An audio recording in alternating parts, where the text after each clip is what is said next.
안녕하세요. 저는 일상 속에서 사사로운 행복을 느끼며 살아가고 있는 30대 여자입니다. 과연 나 같은 사람에게도 행복이 올까? 내가 웃을 수 있는 날이 오기는 할까 싶었던 순간이 있었습니다. 태어나는 그 순간부터 자라는 과정이 마냥 순탄지만은 않았거든요. 하지만 그 시기 제 옆을 떠나지 않고 있어준 사람들 덕분에 진짜 행복이라는 걸 알게 되었고 또 사랑이라는 걸 배우게 되었습니다. 오늘은 제 인생을 완벽하게 바꾸어 놓은 제겐 아주 특별한 사람들의 이야기를 해드리고 싶어 사연을 쓰게 되었습니다.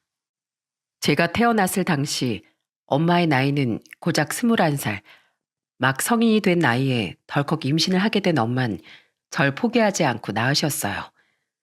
따뜻한 보금자리도 고생했다며 따뜻하게 안아줄 남편도 그리고 생명의 탄생을 축하해줄 가족도 없이 혼자서 힘들게 아이를 낳고 환기도 잘 되지 않는 반지하 단칸방에서 이를 악물고 절 키우셨답니다. 엄마는 작은 키와 작은 체구를 가지고 있었지만 누구보다도 강했던 사람이었어요. 저의 기저귀 깎아 분유값을 벌기 위해 이웃집 아주머니께 절 맡겨두고 해가 뜰 때쯤 나갔다가 해가 저물고 나서야 돌아왔던 엄마. 엄마의 얼굴엔 항상 지친 기색이 역력했지만 저를 볼 때만큼은 꽃이 활짝 피어나는 것처럼 환하게 웃어 보이셨죠. 우리 우정이 엄마가 매일매일 같이 재밌게 놀아줘야 하는데 그러지 못해서 미안해. 조금 있으면 엄마 월급날이니까 그날은 우리 같이 맛있는 짜장면도 먹고 꽃 보러 놀러도 가자. 사랑해 우리 딸. 엄마가 너 때문에 산다.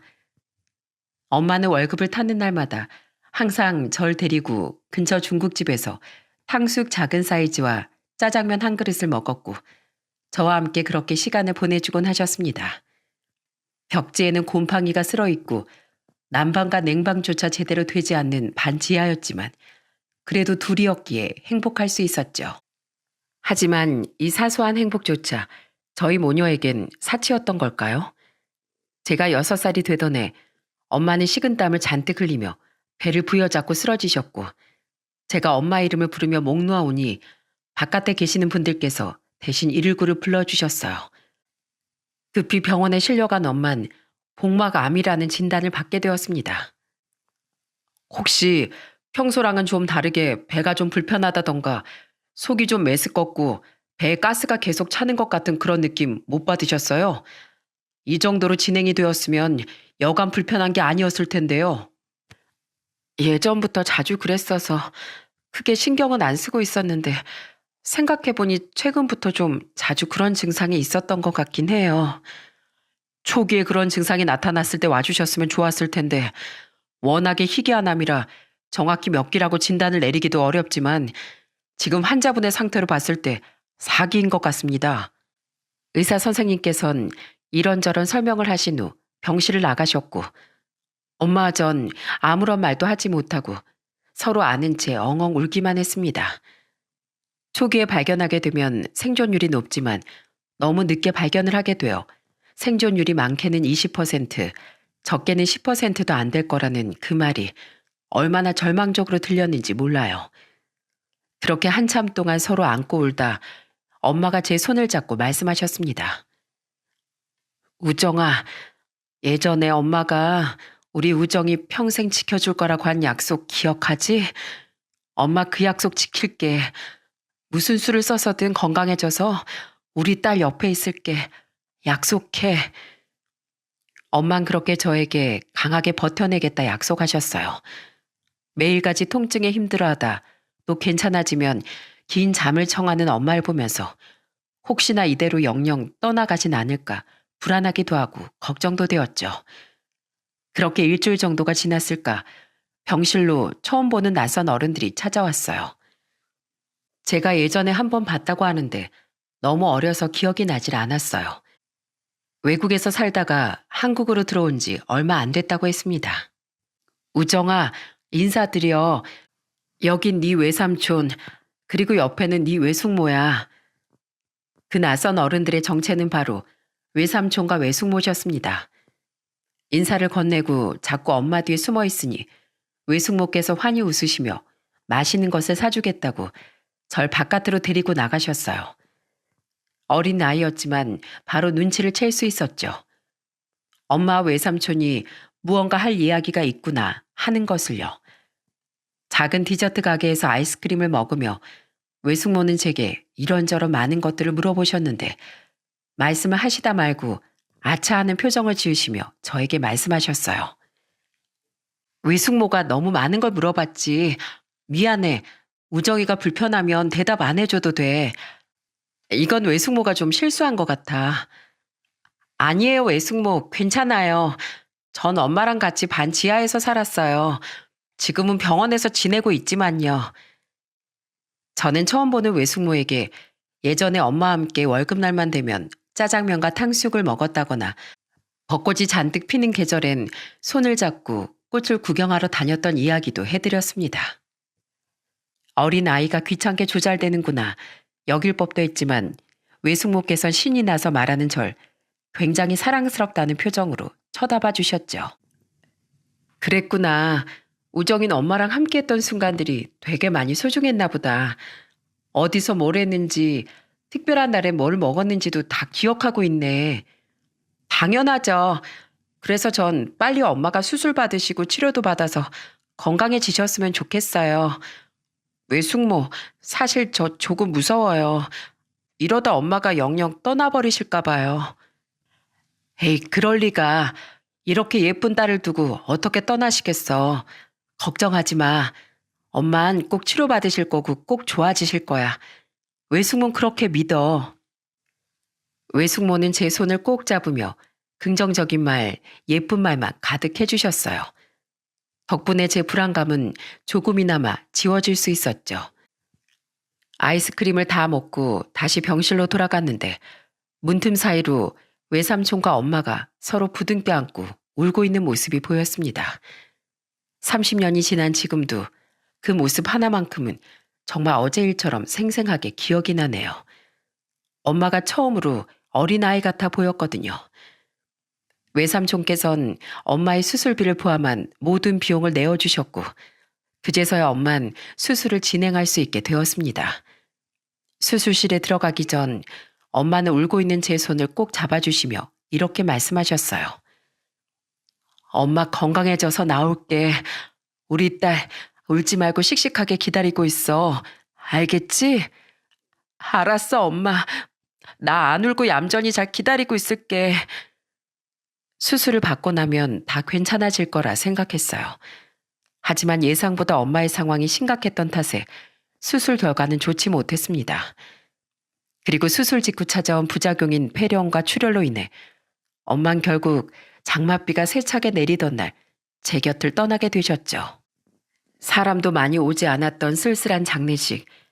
외삼촌과 외숙모는 어린 상주였던 절 대신에 장례 절차를 밟아주셨고 장례가 끝나고 난 뒤 눈물을 뚝뚝 흘리시며 제 손을 꼭 잡고 함께 살지 않겠느냐고 하셨습니다. 엄마가 돌아가시기 전 본인이 세상을 떠나고 나면 절 친딸처럼 보살펴 달라는 부탁을 하셨다면서요. 그렇게 세상에 홀로 남겨진 전 외삼촌네 가족들과 함께 살게 되었어요. 몇 없는 짐을 싸들고 조심스럽게 외삼촌네 집으로 가니 가장 먼저 보이는 건 잔뜩 심통이 난 것 같은 여자아이와 그러거나 말거나 거실에서 텔레비전을 보고 있는 남자아이였습니다.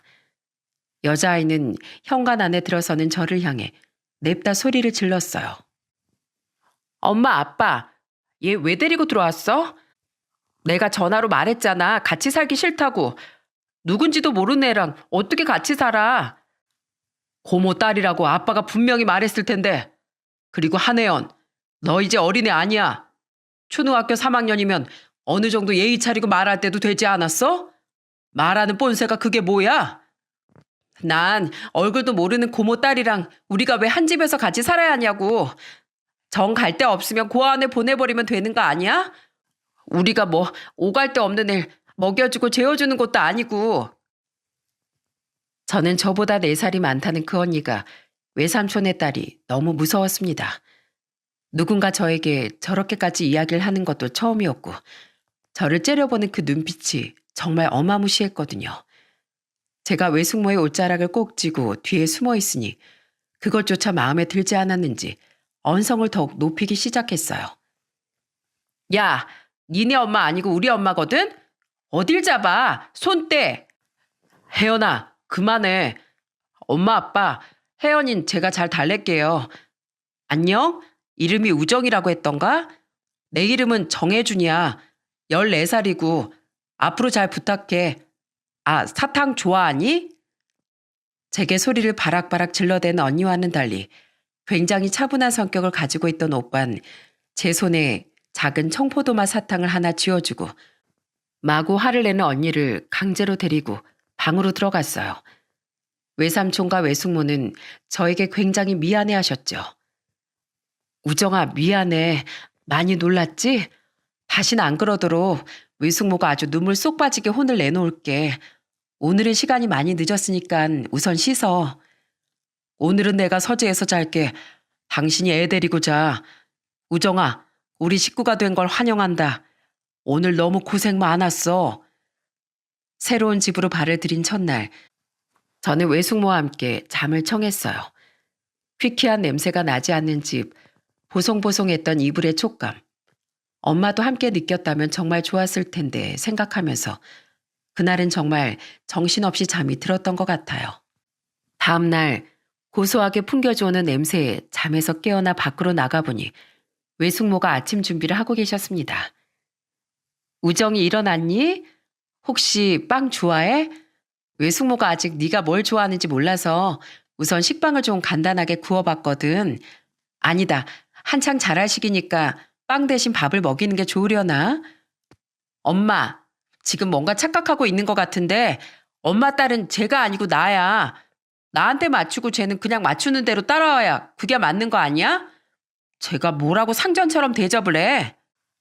넌 밥이든 빵이든 안 가리고 다 잘 먹잖아. 그러니까 우리가 우정이한테 맞춰줘야지. 우정아, 잘 잤어? 오빠 옆에 앉을래? 역시 오늘도 어김없이 언닌 저에 대한 미움을 마구 표출하고 있었어요. 제가 조심스럽게 오빠 옆에 앉으니 외숙모는 노릇하게 구운 식빵과 각종 과일이 담긴 접시를 제 앞에 놓아주셨습니다. 새콤달콤한 과일들이 너무 맛있어 보여 한 입 먹으려던 그 순간 언니가 제 과일 접시를 빼앗아 갔어요. 야, 이거 내가 다 먹어도 할 말 없지? 한혜연, 너 가만 보면 정신연령의 우정이만도 못한 것 같아. 알어? 그래, 오빤 정신연령 높아서 좋겠네. 이 고기도 내가 다 먹어버려야지. 언니는 하루가 멀다 하고 제게 이런 식으로 시비를 걸어왔습니다. 그렇게 집에 온 지 일주일쯤 되었을 무렵 저 언닌 함께 방을 쓰게 되었어요. 언제까지나 외숙모와 함께 잘 수 없는 노릇이고 저를 서재에서 재우는 것도 말이 안 된다는 이유 때문이었죠. 언니는 저와 한 방을 쓰는 것이 싫다며 울고불고 떼를 쓰면서 소리를 질렀습니다. 엄마, 지금 나랑 장난해? 내 방을 왜 이 냄새나는 애랑 같이 써야 하냐고. 난 싫어. 절대 못해. 얘 데리고 들어오는 것도 마음에 안 들었는데 방까지 같이 쓰라는 거야? 더 이상 나도 못 참아. 나 얘랑 같이 방 쓰면 확 집 나가버릴 거야. 한혜연, 너 지금 뭐라고 했어? 안 되겠다. 그동안은 엄마가 그냥 참고 넘어갔는데 도저히 안 되겠어. 너 효자손 들고 방으로 당장 따라와. 저와 방을 쓰지 못하겠다고 같이 쓴다면 차라리 집을 나가버리겠다는 선언을 한 언니 때문에 결국 외숙모의 화가 폭발해버리고 말았습니다. 그날 언니는 외숙모의 방에서 제대로 혼쭐이 나게 되었고 억지로 방을 함께 쓰게 되었죠. 언니는 퉁퉁 부은 눈으로 저를 한껏 째려보며 소리쳤어요. 앞으로 이 방에 있는 물건들 손대기만 해봐. 내 침대로 올라오지도 말고 이 선 이상으로 넘어오지도 마. 그냥 넌 아무것도 하지 말고 숨만 쉬고 조용히 잠만 자란 말이야. 너 때문에 엄마한테 혼나고 이게 뭐냐고. 네가 우리 집에 들어오고 나서부터 되는 게 하나도 없어. 아이씨, 짜증나 진짜. 언니 방에 있는 물건들을 털끝 하나 건들지 않겠다는 조건으로 저는 방바닥에서 두꺼운 이불을 깔고 잠에 들 수 있었습니다. 옷장은 언니가 저와 절대 쓸 수 없다고 난리를 치는 통에 결국 외삼촌 방에 있는 빈 서랍장 속에 옷을 보관해야 했죠. 시간이 지나면 지날수록 언니는 더욱 유치해져만 갔습니다. 그럴수록 외숙모는 저에게 밥을 할 때 계란 후라이 한 장을 몰래 더 얹어준다거나 언니 몰래 새 옷을 사주기도 하는 등 제게 각별하게 대해주셨어요. 그렇게 전 언니와 종종 트러블이 발생하는 것 외엔 별다른 문제 없이 외삼촌 외숙모의 사랑을 받으며 초등학교에 들어갈 나이가 되었습니다. 새 신발, 새 가방을 메고 많은 친구들이 모여있는 곳으로 간다는 건 굉장히 설레는 일이더라고요. 초등학교를 들어가면서부터 외숙모는 본격적으로 저의 엄마 역할을 해주셨어요. 학부모 창간 수업에 와주시기도 하고 소풍을 갈 때면 정성스러운 도시락을 싸주기도 하셨답니다. 이 무렵 언니는 초등학교 5학년이 되었고 동시에 조금은 잃은 사춘기가 찾아오게 되었어요. 쉽게 말해 시비의 강도가 더 심해졌다는 거죠. 언니는 저의 학용품을 말없이 뺏어가기도 하고 제 가방에 달려있는 귀여운 액세서리를 멋대로 뜯어가기도 했어요. 언니, 이거 내 물건이잖아. 왜 언니가 마음대로 가지고 가는데? 돌려줘, 내 거니까. 지금 네가 네 거 내 거 따질 군번이라고 생각해? 정신 차려. 너 이 집에 얹혀 사는 거야. 착한 우리 엄마 아빠한테 감사하면서 조용히 눈치 보고 살아도 모자랄 판에 말이 많어. 이날 저는 그동안 참아왔던 서름이 폭발해 언니와 집안에서 소리를 지르고 대판 싸움을 벌였고 이 광경을 외삼촌과 외숙모가 직접 목격하게 되었어요. 외삼촌은 언니를 호되게 혼냈고 외숙모는 저를 혼내는 대신 눈물을 흘리며 저를 안아주셨어요. 외숙모가 아무리 생각하고 또 생각해봐도 자식 교육을 잘못 시킨 것 같다. 많이 상처받았지? 우정아, 우리는 가족이야. 네가 불쌍해서 데리고 온 것도 아니고 네가 이 집에 얹혀 사는 것도 아니야. 네 잘못은 아무것도 없어. 미안해. 외숙모가 그저 미안하구나. 그 일이 있은 후로부터 언니와 전 벽 하나를 둔 채 살아가는 사이가 되었습니다. 무엇보다 외숙모가 눈을 부릅뜨고 있었기에 예전처럼 과하게 말다툼이 일어나는 일은 없었죠. 언니가 고등학교에 진학하고 나서부턴 서로 한 방을 쓰더라도 하교하는 시간이 달라 눈만 마주치면 싸우는 일 같은 건 일어나지 않았습니다. 언니와는 절대 사이가 좋아지지 않고 평생 이렇게 냉정관계로 살 줄 알았어요. 그 일이 있기 전까지는 말이죠. 중학교에 들어가니 초등학교 때와는 사뭇 다른 분위기가 풍겨졌습니다. 집안이 가난하단 이유로, 못생겼단 이유로, 자신의 심기를 건드렸단 이유로 저희 학교에선 아주 사소한 이유들로 친구들이 괴롭힘을 당하고 따돌림을 당하곤 했죠.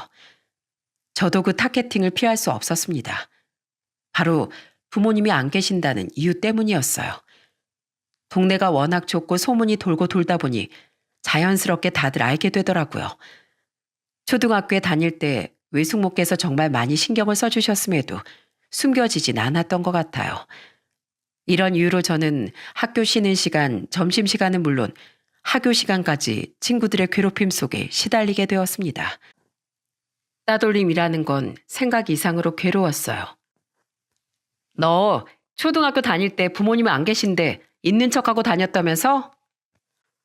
우리 엄마가 그러는데 어릴 때부터 그렇게 영악하게 거짓말치고 다니는 애랑은 절대 어울리면 안 된다더라. 그 말이 무슨 말인지 알아?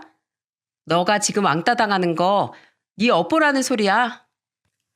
너 우리가 괴롭히는 거 화나지? 화나면 부모님한테 일러. 아, 맞다. 미안. 너 부모님 안 계시지? 미안한데 부모님 안 계시는 건 아무리 노력해도 다 티나. 길을 지나가다가 아무 이유 없이 뒤통수를 맞기도 하고 조롱을 당하기도 하고 처음엔 너무 화가 났어요. 그런데 시간이 지나고 나니 아무리 괴롭힘을 당해도 마음속에 감정이라는 게 안 생기더라고요. 학교에서 따돌림을 당하고 있다는 사실을 외숙모네 가족들에게 말할 수도 없었죠. 언니와의 관계에 큰 파동이 일어났던 그날도 다를 것 없었던 날이었습니다. 평소처럼 학교길에 남자애들 몇몇에게 괴롭힘을 당하고 있던 때 저 멀리서 언니가 걸어오는 것이 보이는 거예요. 눈까지 마주쳤지만 저는 언니가 그냥 절 모른 척하고 지나갈 거라 생각하고 일부러 눈을 피했습니다. 저를 조롱하던 남자애는 자기가 무서워서 눈을 피한 거라 생각했는지 제 앞에서 자지러지게 웃더라고요. 그 순간 마구 웃던 남자애가 벼랑간 폭소리와 함께 앞으로 고꾸라졌습니다. 그 애를 발로 차서 넘어뜨린 건 바로 언니였어요. 사내 녀석이 여자 발차기 한 방에 그렇게 날아가서 남자 구실이나 제대로 하고 살겠어? 나 누구냐고 물어볼 것 같아서 미리 말해준다. 나 얘 언니고 내 동생은 나만 괴롭힐 수 있어. 정확히 5초 셀 테니까 그 안에 내 시야에서 사라지면 살려주고 아니면 각자 손목 하나씩 부러뜨려 줄게. 자, 당장 사라질래? 아니면 저기 자빠진 쟤처럼 될래? 언니의 살벌한 말에 저를 괴롭히던 남학생들은 당황한 채 욕을 내뱉으며 저 멀리로 사라졌어요.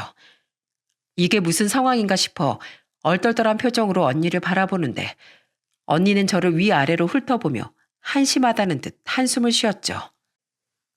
어떻게는 소리 한번 못 지르고 괴롭히는 거 다 받아주고 때리는 거 다 맞아주고 있니? 진짜 예나 지금이나 짜증나고 답답한 건 변한 게 하나도 없구나 너.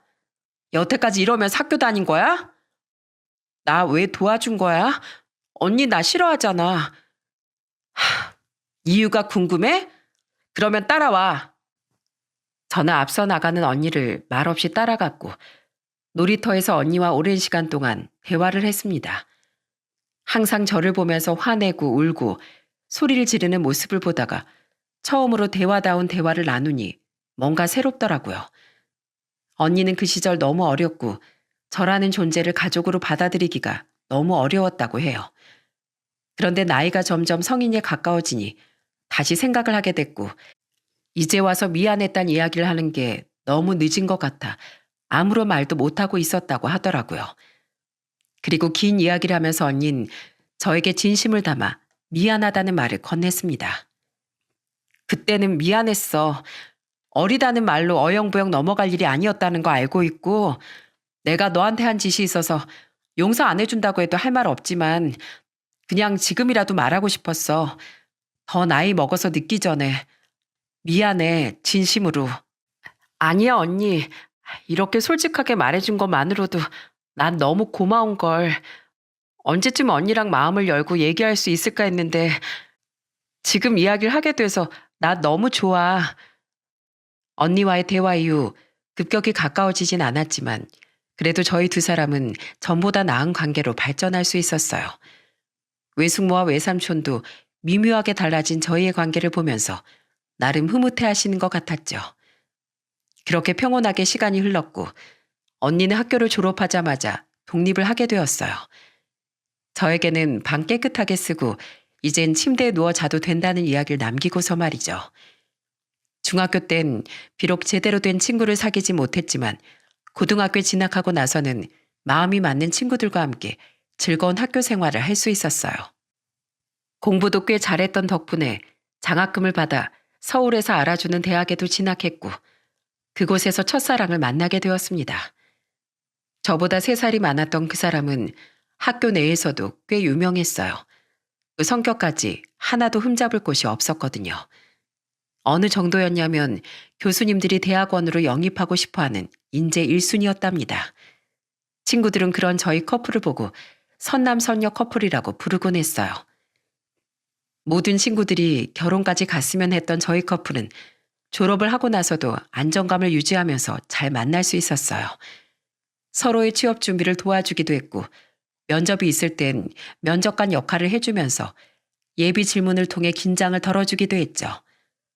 서로가 서로를 적극적으로 서포트해주고 응원해주는 관계.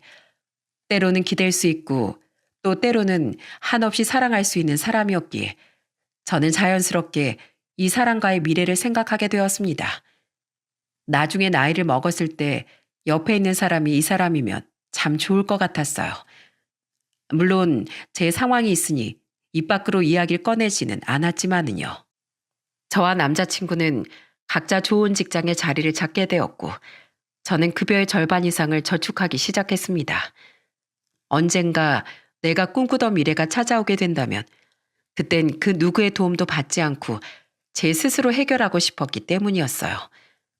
나이를 하나둘 먹어가고 20대 후반이 찾아왔을 무렵쯤 남자친구가 저에게 부모님을 소개시켜드리고 싶다는 이야기를 하더라고요. 우리 부모님이 너 되게 궁금해하셔. 평소에 내가 네 자랑을 되게 많이 했거든.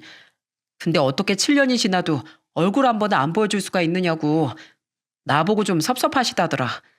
혹시 너만 부담스럽지 않으면 우리 부모님 한번 뵈러 갈래? 집도 구경시켜주고 맛있는 것도 해주고 싶으시다더라. 말씀은 정말 감사한데 내가 아직 마음의 준비가 덜 돼서 만약에 준비가 되면 그때 인사드리러 가도 괜찮을까? 미안해. 아니야, 미안하긴. 전혀 미안해할 필요 없어. 언젠가 마음의 준비가 되면 그때 말해줘. 난 얼마든지 기다릴 수 있으니까. 참 좋은 사람이었어요. 말 한마디를 해도 배려가 뚝뚝 묻어나고 나를 가장 먼저 생각해주는 사람. 슬플 땐 마음껏 기대어 슬퍼할 수 있고 기쁠 땐 마음껏 안고 기뻐할 수 있었던 사람이었기에 날이 가면 갈수록 저도 이 사람에 대한 욕심이 나기 시작했습니다. 그렇게 3년이라는 시간이 더 흐르고 저희의 10주년이 되던 날 남자친구는 저에게 예쁜 반지를 내밀며 프로포즈를 하더라고요.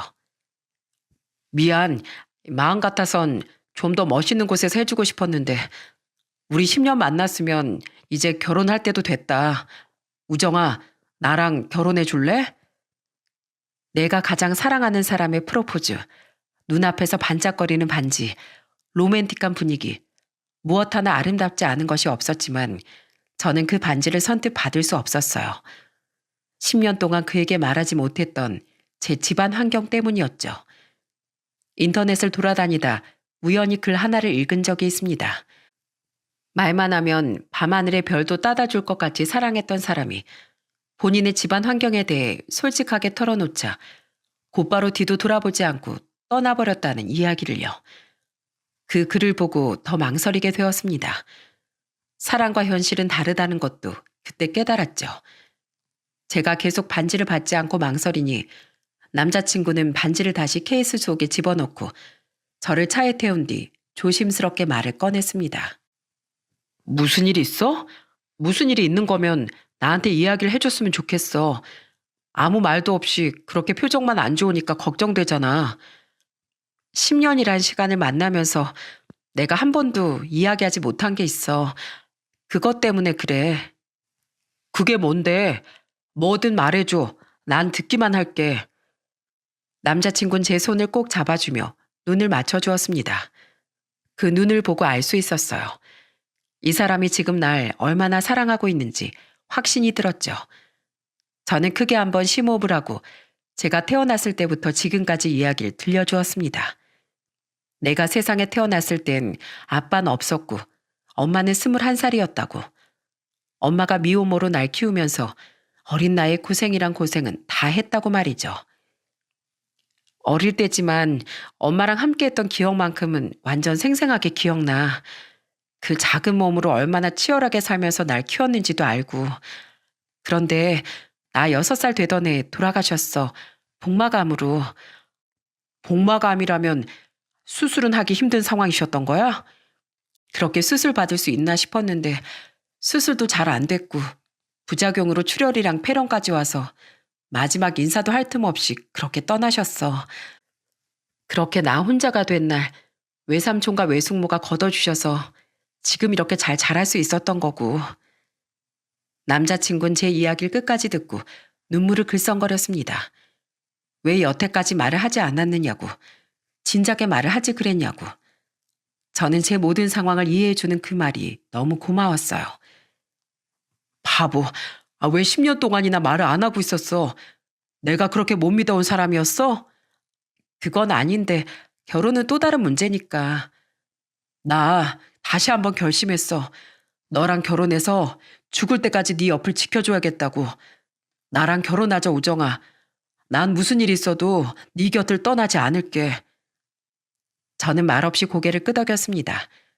내 모든 걸 다 이해해주는 사람이라면 믿고 미래를 꿈꿔도 될 것 같았거든요. 그런데 또 하나의 큰 산이 남아 있었습니다. 바로 예비 시부모님이었죠. 외숙모와 외삼촌께서도 예비 시부모님을 뵈러 가는 걸 조금 걱정하셨습니다. 잘 다녀오고, 어? 혹시 무슨 일 있으면 바로 연락 주고, 다녀와서 어땠는지 바로 이야기해줘. 알겠지? 알았어요, 외숙모. 저 다녀올게요. 남자친구가 사준 깔끔한 투피스, 구두를 신고 긴장된 마음으로 식사 자리에 도착하자 예비 시부모님과 예비 시누이는 먼저 와서 저를 기다리고 있었습니다. 저를 보자마자 어머니께선 방긋 웃어주셨어요. 어서 와요. 듣던 대로 아주 예쁘게 생겼네. 안녕하세요, 어머님, 아버님. 처음 뵙겠습니다. 저는 한우정이라고 합니다. 만날 때부터 찾아뵙고 인사를 드렸어야 했는데 너무 늦게 찾아뵈서 죄송합니다.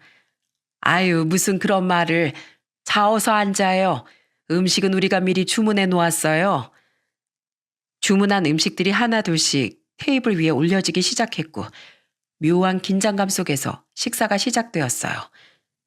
제 앞에 놓여진 음식을 한술 뜨려던 그 순간 어머니께서 웃으며 질문을 던지셨습니다. 아가씨 부모님은 무슨 일 하시나? 이 사람도 참 아직 아가씨 밥도 못 먹었는데 무슨 그런 질문을 하나? 그런 건 식사 끝나고 물어봐도 늦지 않잖아. 아가씨 신경 쓰지 말고 편하게 밥부터 먹어요. 아버님께서 웃으며 밥부터 먹으라고 말씀을 해주셨지만 저는 이왕 이야기가 나왔기도 했고 또 지금이 아니면 마음 먹고 용기 내서 이야기를 꺼내기 힘들겠다 싶은 마음에 말을 꺼냈습니다. 어머님, 아버님, 제가 사실 부모님이 안 계세요. 아버진 태어났을 때부터 안 계셨고 어머니는 저 6살 무렵에 복마감으로 돌아가셔서 그때부터 지금까지 외삼촌이랑 외숙모께서 저를 친딸처럼 키워주셨어요. 이 말이 나오자마자 식사 자리는 확 얼어붙고 말았습니다. 웃음을 띠고 계시던 어머님의 입가엔 웃음기가 싹 지워졌고 아버님께선 당황하는 표정이셨으며 말없이 밥을 깨작거리던 예비 시누인 한쪽 입꼬리만 올린 채 어이없다는 표정으로 절 쳐다보고 있었죠. 차가워지는 분위기 속에서 남자친구가 먼저 말을 꺼냈습니다. 어머니, 아버지, 우정이 정말 착실한 애고 정말 열심히 살았어요. 저 힘들 때 옆에 있어준 사람도 우정이었고 저 취업 준비, 면접 준비 다 도와준 것도 전부 우정이었어요. 요즘 세상에 부모님 안 계신 건 흠칫거리도 안 돼요. 게다가 병으로 돌아가신 건 그 누구도 막을 수 없는 거잖아요. 경아가, 네가 아직 세상 물정을 몰라도 너무 몰라서 그래. 사람은 급이라는 게 있는데 부모 사랑 받으며 큰 애하고 부모 사랑을 제대로 못 받고 큰 애하고 수준이 같다고 생각하니? 어딜 근본도 모르는 애 편을 들고 내가 이러려고 너 그렇게 10달 동안 배 아파가면서 낳고 키운 줄 알아? 근본도 없는 애랑은 상종 자체를 하는 게 아니야. 세상에 어디 여자가 없어서 저런 애 만나? 제정신이 너? 보자 하니까 당신 이러는 거 지금 아가씨 곤란하게 만드는 거야. 처음 보는 자리에서 못하는 말이 없어. 아무리 놀랐다고 해도 그렇지. 당사자를 앞에 앉혀놓고 어떻게 그런 말을 할 수가 있어? 누가 당신 앞에서 그렇게 모욕을 줘도 가만히 있을 거야? 그만해. 말 그대로 개판 5분 전이 되어버린 식사 자리. 계속해서 고성이 오가는 모습을 말없이 지켜만 보고 있다가 결국 더 이상 이야기를 듣고 있기가 힘들어져 죄송하다고 인사를 드리고 먼저 자리에서 일어나 나오게 되었습니다. 그 자리를 벗어나는 순간 참았던 눈물이 줄줄 흘러내렸어요. 남자친구에게 전화가 계속 왔지만 받지 않았습니다. 그제서야 알았죠. 저희들이 좋다고 하더라도 안 되는 것이 있다는 것을요. 2번 다신 저 사람을 만날 일이 없겠다 싶었어요. 그 어떤 결혼도 집안의 반대를 무릅쓰긴 힘든 법이었으니까요. 집안이 반대하는 결혼은 하고 싶지 않았기도 했거든요. 제가 퉁퉁 부은 눈으로 집에 들어오자 외삼촌과 외숙모는 걱정 어린 눈으로 쳐다보셨습니다. 우정아, 눈이 왜 그래? 울었어? 거기서 무슨 일 있었니? 외삼촌, 외숙모, 저 결혼 못할 것 같아요. 어떻게 해요?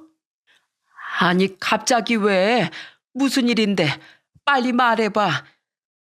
외삼촌과 외숙모에게 아까 식사 자리에서 있었던 일들을 모두 이야기하자 외숙모께선 얼굴이 시뻘개진 채로 엄청나게 화를 내셨습니다. 반대로 외삼촌께선 엄청 차분한 표정을 하고 계셨죠. 무슨 그런 상도덕이 없는 경우가, 그 사람들은 얼마나 대단한 집안 사람들이길래 남의 집 귀한 딸한테 그런 소리를 한다니? 기가 막히고 어이가 없어서 정말. 우정아, 그 결혼 다시 생각해봐. 외숙모는 아무리 생각해도 아닌 것 같아. 우정아, 지금 네 남자친구한테 연락해서 내일 오후쯤에 혹시 시간 괜찮냐고 한번 물어봐. 우선 서로 양가 인사 먼저 드리고 정식으로 상견례 때 찾아뵈려고 했는데 안 되겠다. 우리가 직접 확인을 한번 해봐야겠어. 시간 아깝게 뭘 굳이 만나러 가. 어차피 만나봤자 말도 안 통할 텐데. 말이 통하는지 안 통하는진 직접 만나봐야 알지. 혹시 알아? 또 얼굴 보고 이야기를 하고 나면 태도가 달라질 수도 있잖아. 외삼촌께선 얼른 연락을 해보라며 재촉을 하셨고 저는 고민을 하다가 조심스럽게 남자친구에게 연락을 했어요. 혹시 내일 시간이 괜찮다면 양가 식구들을 모시고 다시 한번 식사 자리를 마련하고 싶다고 말이죠. 남자친구는 제 이야기를 듣더니 바로 좋다고 이야기했고 아버님과 상의해서 식당도 더 좋은 곳으로 예약했다고 문자를 주었습니다. 사실 너무 걱정이 되었어요.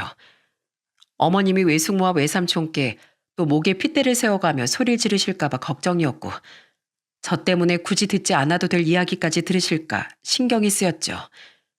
외삼촌과 외숙모는 일이 있으시다고 하시길래 장소를 알려드린 뒤 제가 먼저 식당에 도착을 하게 되었습니다. 식사 장소엔 아버님 어머님과 예비 시누이 그리고 남자친구가 먼저 와 있더라고요. 룸 문을 열고 들어가니 아버님께서 먼저 일어나 저를 맞이해 주셨습니다. 어서 와요. 오는데 힘들진 않았어요? 무슨 상전이라고 일어나서까지 맞아줘요. 그냥 오면 오는가 보다 생각하면 되지. 아가씨, 우리 어제 이야기 다 끝난 거 아니었나? 이 황금 같은 주말에 시간 아깝게 뭐하러 사람을 오라가라 시켜? 돈 아깝게 정말. 당신은 좀 조용히 하고 있어. 어제 일은 정말 진심으로 미안해요. 우리 집사람이 아가씨한테 정말 큰 말실수를 했어.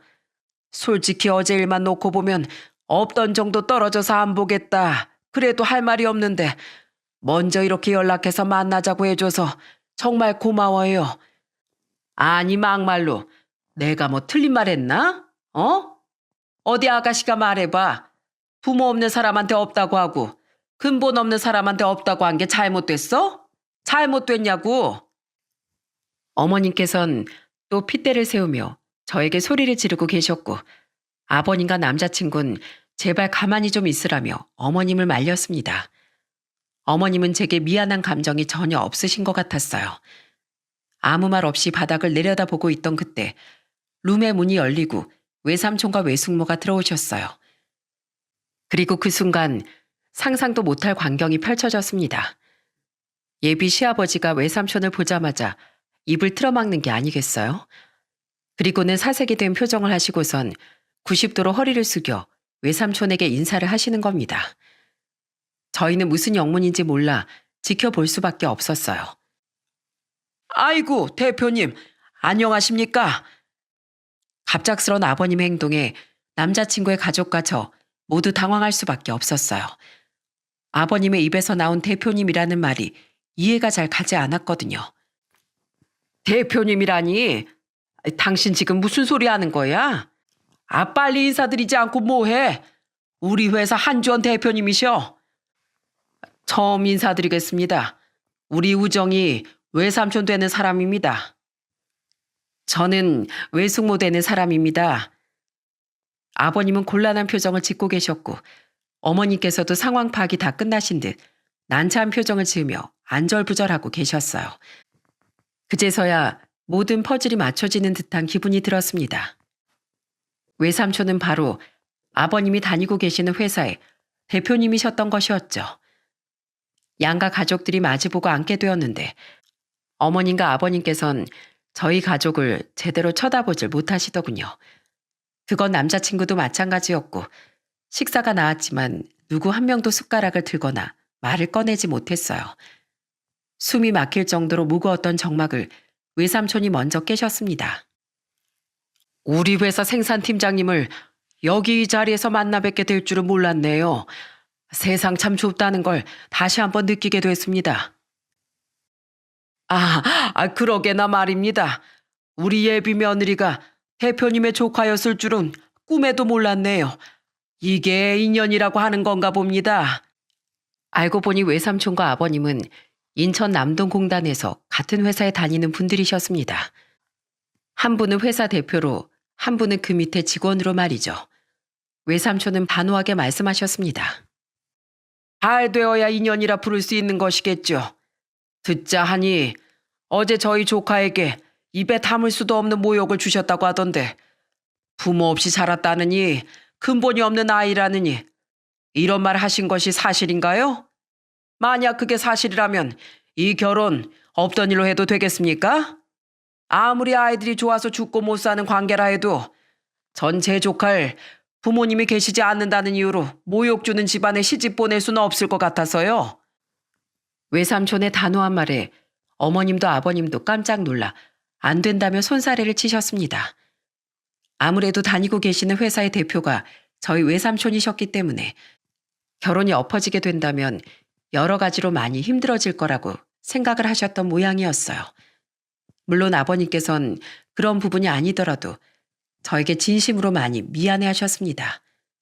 어머님께선 한참을 망설이시다가 저희 외삼촌에게 고개를 숙이며 죄송하다는 말씀을 하셨어요. 아이고, 대표님, 제가 몰라 뵙고 실언을 저질렀네요. 정말 죄송합니다.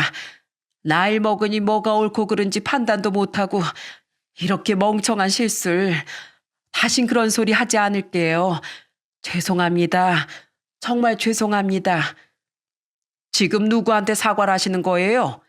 고개를 숙여서 미안하다고 해야 하는 상대는 제가 아니라 저희 조카 아닙니까? 엉뚱한 곳에 사과를 하시면 어떡합니까? 미안해요, 아가씨. 내가 어제 너무 심한 말을 했지. 마음이 많이 상했을 테지만 풀어줬으면 좋겠어요. 아휴, 나이를 먹으니 내가 말이 이렇게 헛나오고 정신도 없고 막 그래. 내가 잘못했어요. 다 잘못했어. 나 용서해 줄 수 있을까? 어머니께선 눈물을 글썽이시며 제 손을 덥석 잡고 사과를 하셨습니다. 그게 진심인지 아닌지는 잘 몰랐지만 이왕 이렇게 된 김에 제 이야기도 해야겠다고 생각했어요. 그래서 전 어머님의 눈을 쳐다보고 이렇게 말씀을 드렸죠. 어머니께서 지금 하시는 사과가 꼭 진심에서 우러나오는 거였으면 좋겠어요. 그리고 앞으로 다신 그런 말씀 안 하셨으면 싶어요. 그게 제가 아닌 다른 사람이라고 하더라도요. 그렇게 말씀하시는 거 여태까지 저 키워주신 외삼촌과 외숙모께도 신뢰되는 거거든요. 부모님 없다고 근본 없는 사람 아니고 사랑받고 자라지 못한 거 아니니까 그런 생각은 하지 말아주셨으면 합니다. 어머니께서는 얼굴이 새빨개지셔서 제 눈을 제대로 쳐다보지 못하셨어요. 그리고 제 말이 끝나자 외삼촌은 남자친구를 향해 물었습니다. 앞으로 만약 결혼을 해서 이런 일이 생긴다면 어떻게 할 것인지에 대해서 말이죠. 남자친구는 확신에 찬 표정으로 대답했어요. 제가 우정이한테 약속한 게 있습니다. 무슨 일이 있어도 죽을 때까지 꼭 든든하게 옆을 지키겠다고요. 앞으로 같은 일이 생기게 된다면 전 무조건 우정이 편을 들어줄 거고 또 그런 일이 생기지 않게끔 제가 옆에서 많이 노력할 겁니다. 약속드릴게요. 여태 얼굴 한 번 못 보고 이야기로만 들은 게 전부인데 다른 건 몰라도 아들 하나는 아주 잘 키워놓으셨네요. 좋습니다. 다신 그러지 않겠다고 사과도 들었고 또 같은 일이 생기지 않겠다는 약속까지 받아냈으니 제 조카 믿고 보내겠습니다.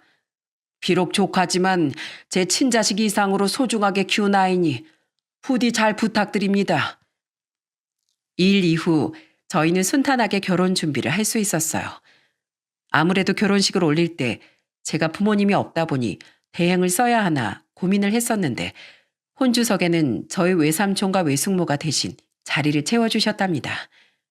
과연 이 결혼을 할 수 있을까 불안해하고 힘들어했던 날들이 있었지만 마음이 변하지 않고 제 옆을 지켜준 남편과 제 편을 들어주신 아버님, 또 무엇보다 든든한 버팀목이 되어준 외삼촌과 외숙모 덕분에 무사히 식을 올릴 수 있었어요. 그리고 나이를 먹고 나니 예전엔 사이가 대면대면했던 언니와도 자주 연락을 하면서 지금은 친자매처럼 정말 좋은 사이로 잘 지내고 있어요.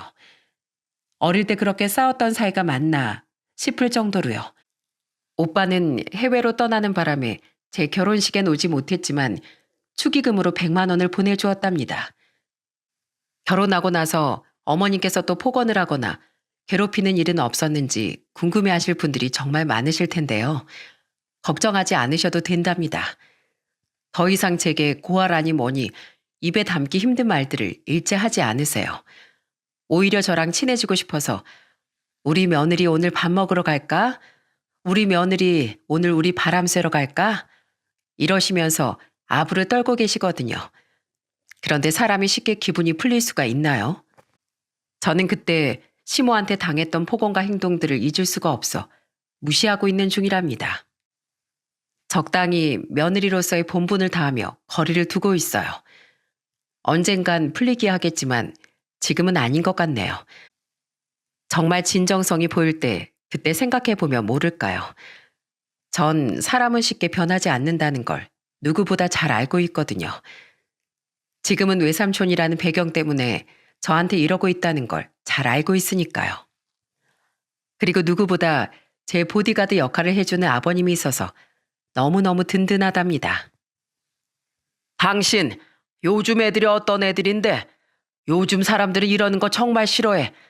당신 늙어서 시어머니 대접도 못 받고 싶으면 계속 그렇게 행동하던가.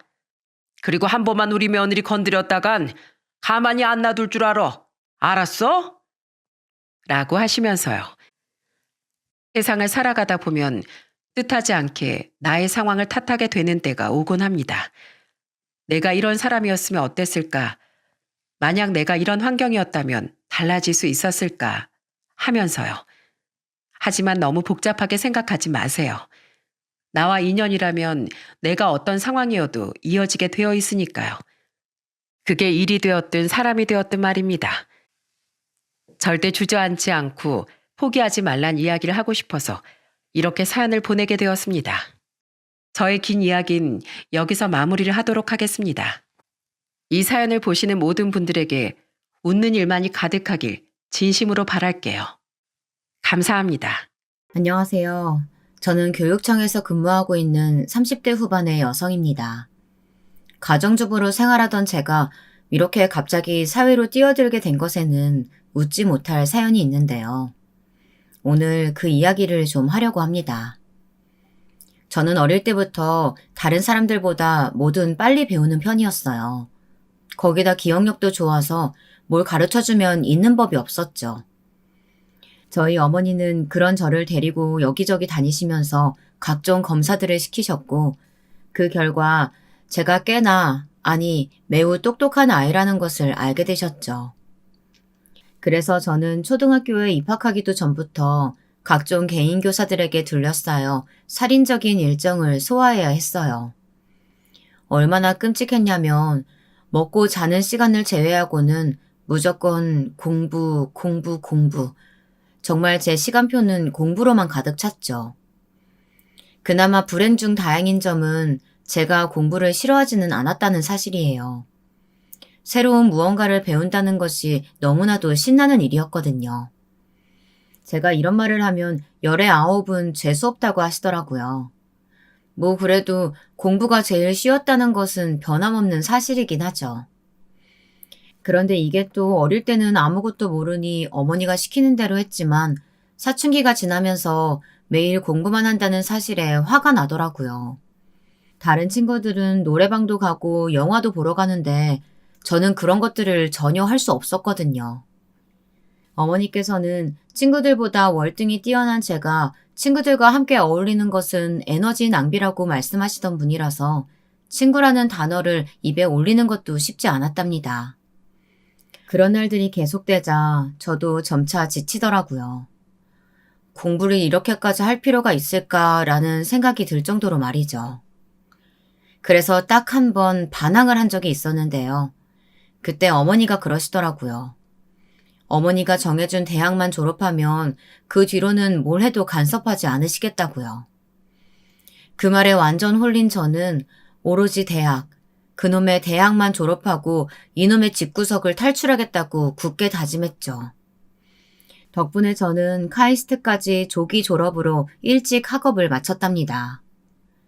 제가 대학을 졸업했을 때 주변 사람들은 당연히 제가 해외로 유학을 갈 것이라고 생각했어요. 집에서도 그런 과정을 밟아가는 것 외에 다른 상황에 대해서는 한 번도 생각해 보신 적이 없으셨죠.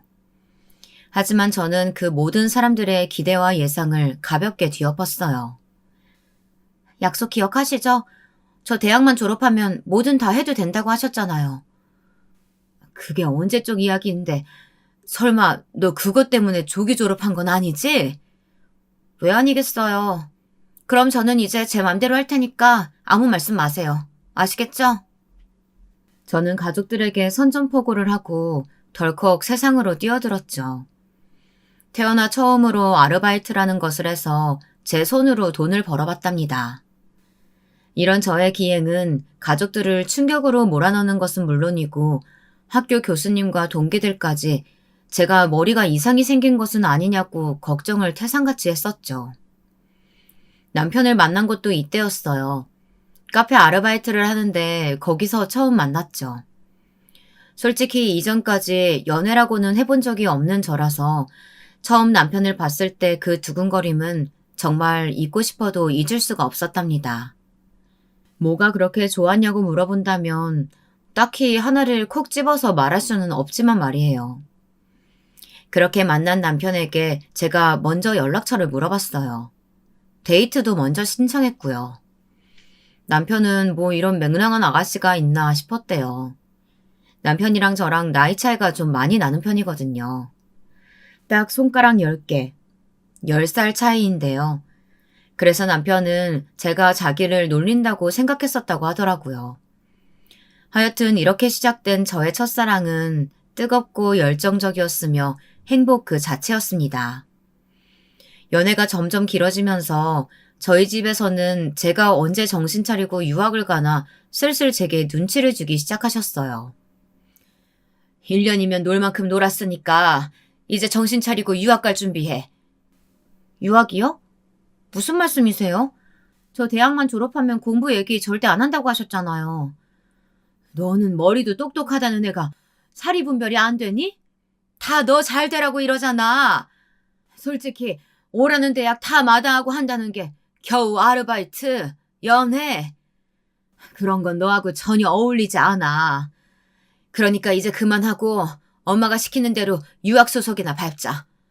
안 그래도 교수님이 싫어요. 저는 지금이 좋아요. 저하고 어울리는지 안 어울리는지는 제가 결정할 거예요. 저도 이제 성인이라고요. 저는 절대 유학을 갈 수 없다고 말했지만 씨알도 먹히지 않았죠. 어머니께서는 저의 생각 따위 안중에도 없으셨거든요. 무엇보다도 어머니께서 강하게 나오시면 제가 알아서 숙이고 들어갈 것이라고 생각하셨어요. 하지만 저는 절대로 2번 다시 어머니께서 정해둔 삶을 살 생각이 전혀 없었어요. 정말 매일이 전쟁이었습니다. 어머니께서는 제가 쓸데없는 고집을 부린다고 화를 내셨고 저는 죽어도 다시 공부를 하지는 않겠다고 버텼죠.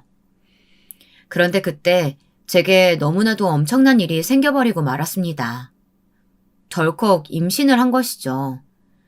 분명 피임을 한다고 했는데 아이가 생겼더라고요. 처음 병원에서 임신이란 소리를 들었을 때 저는 아무것도 생각할 수가 없었어요. 새로운 생명이 제 속에 있다뇨. 얼떨떨하면서도 내가 엄마가 된다는 사실이 행복해 미칠 것 같았죠. 남편 역시도 저처럼 기뻐해줬어요. 하지만 저희 가족들은 아니었죠. 뭐? 애를 가져? 결혼도 안 한 녀석이 지금 무슨 소리를. 남들 보기 부끄럽지도 않냐? 내가 사랑하는 사람과 생긴 아이예요. 왜 부끄러워요? 우리든 결혼할 건데요. 결혼? 네가 무슨 결혼이야. 유학 준비 다 했는데. 당장 지워. 절대 허락 못한다. 제 아이예요. 어머니가 그런 말씀 하실 자격 없으세요. 내가 왜 그런 자격이 없어? 지금까지 네 인생 탄탄대로로 만들어준 사람이 난데. 당장 일어나. 병원부터 가자.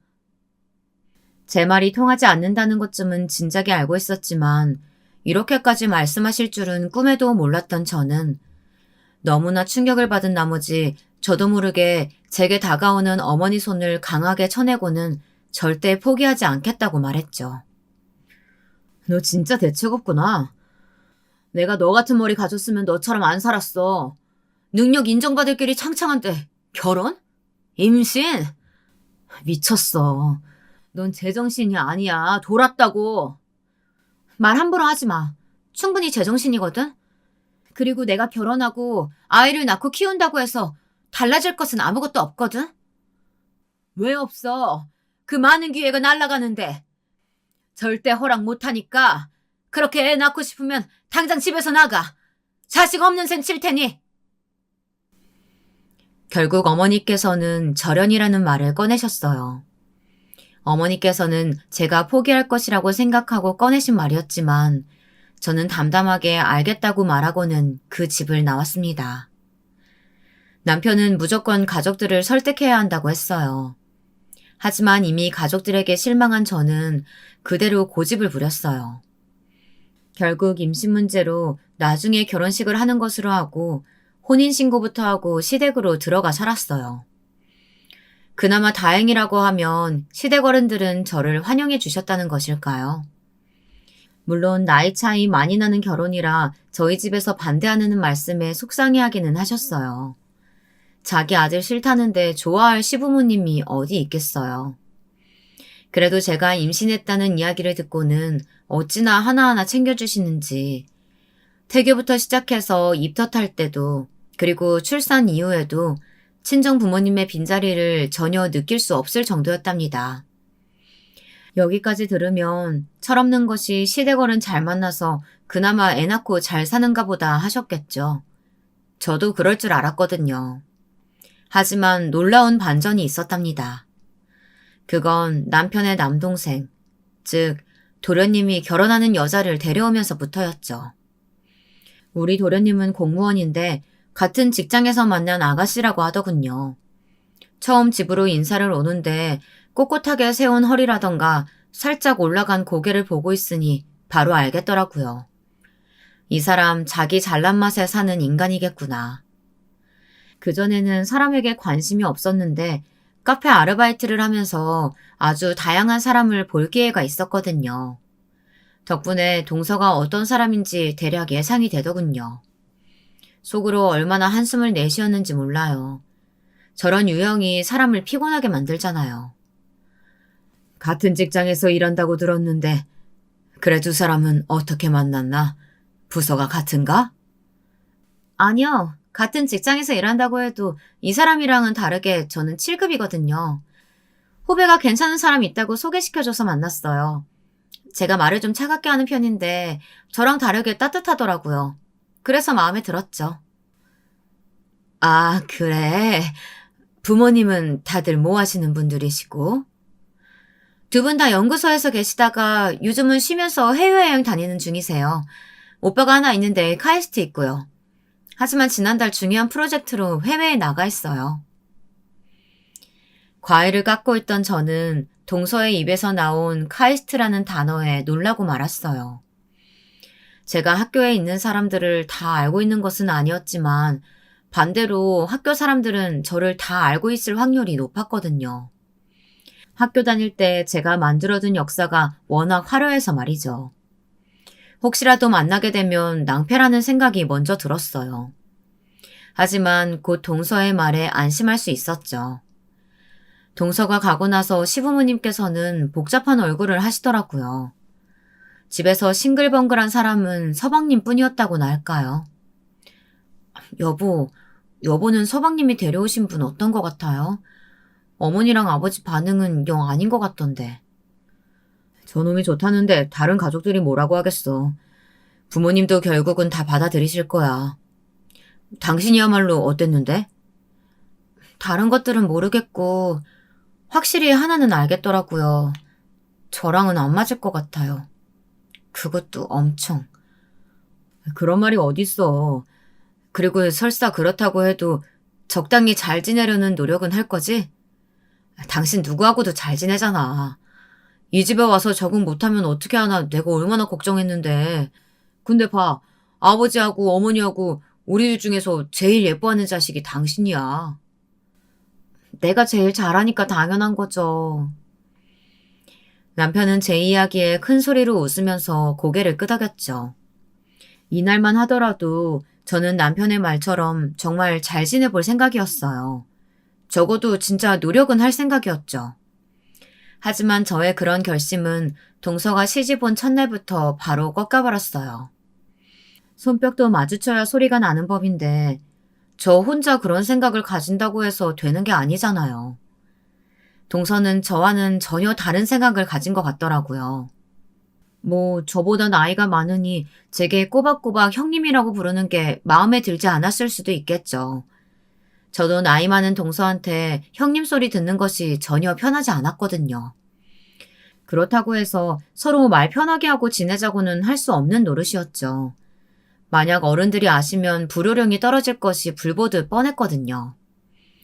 저녁 준비하면서 한창 정신없이 바쁜데 갑자기 동서가 궁금한 것이 있다고 하더니 대뜸 제게 출신 대학에 대해 묻더라고요.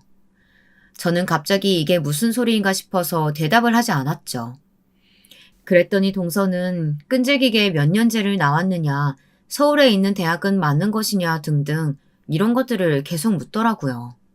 형님, 저는 와이드 나왔는데 형님은 대학 어디 나오셨어요? 그이한테 듣기로는 일찍 결혼했다고 하던데 대학은 졸업하고 결혼하신 거예요? 졸업했죠. 근데 그게 왜 궁금하세요? 졸업하셨구나. 그런데 왜 어딘지 말을 못하세요? 구이도 모르고 있다던데. 대학을 어디 나왔는지가 도대체 왜 궁금하시냐고 묻고 있잖아요. 무슨 면접을 보는 것도 아니고 동서가 제 대학을 궁금해하실 이유가 뭔지 모르겠네요. 그냥 궁금해서 물어봤죠. 뭐 더 이상은 묻지 않을게요. 형님도 민망하실 텐데 대학 얘기는 그만두죠 뭐.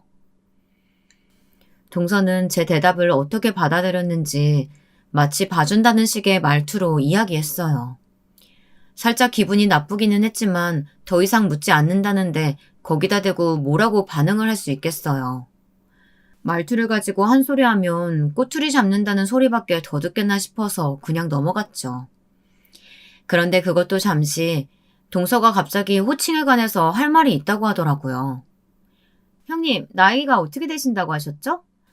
아주버님이랑 10살 차이 난다고 들었는데 그럼 우리 그이랑은 8살 정도 차이 나겠네요. 그렇겠죠. 왜 그런 걸 갑자기 물어보세요? 저하고도 그만큼 나겠다 싶어서 말이에요. 생각보다 형님이 많이 어리시네요. 서방님이랑 동갑이니까 동서랑 나이 차이도 그렇겠죠. 그게 문제가 될까요? 저랑 형님 동서로 지내는 것이 달라지는 것도 아닌데 우리가 밖에서 알게 된 사이도 아니고 나이가 무슨 상관 있겠어요. 그쵸? 저는 아무것도 눈치채지 못한 사람처럼 웃으면서 물어봤죠. 솔직히 이렇게 나오면 대부분 뻘쭘해서라도 그냥 넘어가잖아요. 근데 동서는 다르더라고요. 그냥 만난 사이였으면 이런 건 물어보겠냐고 하더니 저더러 말을 좀 편하게 하고 싶다고 하는 거예요. 놀라지 않을 수 없었죠. 제가 그렇게까지 말했는데 그런 요구를 하다니 보통 뻔뻔함은 아니구나 싶었습니다. 저는 당황해서 순간적으로 바로 대답이 나오지 않았어요. 그냥 물끄러미 동서를 바라보기만 했죠. 동서는 제가 아무 말도 없이 자기 얼굴만 바라보고 있자 심지어 제초까지 하더라고요. 그니까 앞으로 말 편하게 해도 되겠지? 나도 어지간하면 형님하고 맞존대하는 선에서 정리하려고 했는데 한두 살도 아니고 무려 8살인데 자존심이 상해서. 자존심이 왜 상하니? 당연한 일 앞에서. 동서가 제게 따져드는 그 순간 아주 극적이게도 시어머니께서 들어오셨죠. 당연히 잔뜩 화가 나신 얼굴로 말이에요.